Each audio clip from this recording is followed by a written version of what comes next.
I just wanted to show you the little bit of drama I had last night.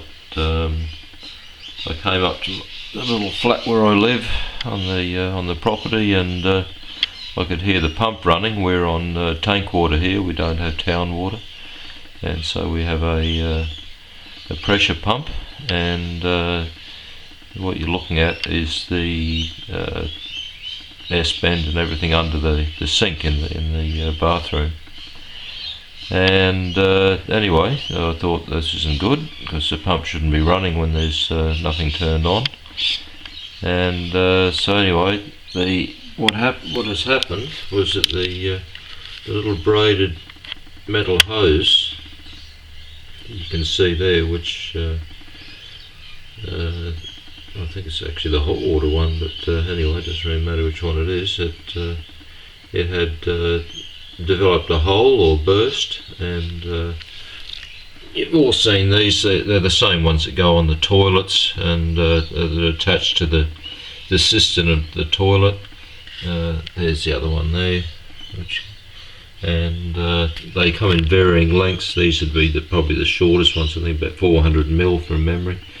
But anyway, right, these here, I was told a couple of years ago that a lot of them have a date stamp on them, and if they burst, and sorry, going back on myself here, I read that it's actually stamped somewhere on the ends, but I'm prepared to be wrong about that. But anyway, they said if they burst and it's past the date and it causes damage to your house, the insurance company won't pay out, because they say it's your responsibility to check these sort of things. Now I had a look at the ones we took off. Now maybe it's different in Australia, I don't know, so but anyway, it might be worth checking it. These have been on here for, I'm going to say, about 20 years. I was very fortunate because the water, like, there was a lot of water came out, but it's I've got a concrete floor here with tiles, and it was there was a lot of water went through, but it luckily has got a very slight downhill slope, and it went away from all. I've got a fairly extensive record collection and CDs and tapes and all sorts of stuff like that, and although they're in boxes, you don't really want the sort of covers getting wet with sleeves.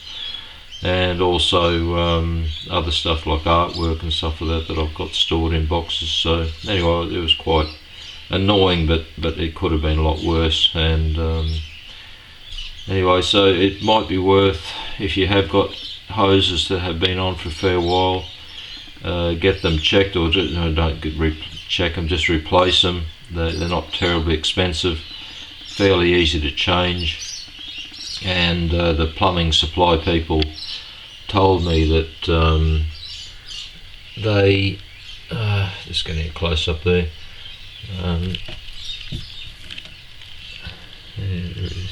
that's what happened, that the new material on the inside of these, obviously the braid is just a protective covering, is much better, and they have got a lot of faith in it, in the newer material, which I presume this is like just rubber or something, I don't know.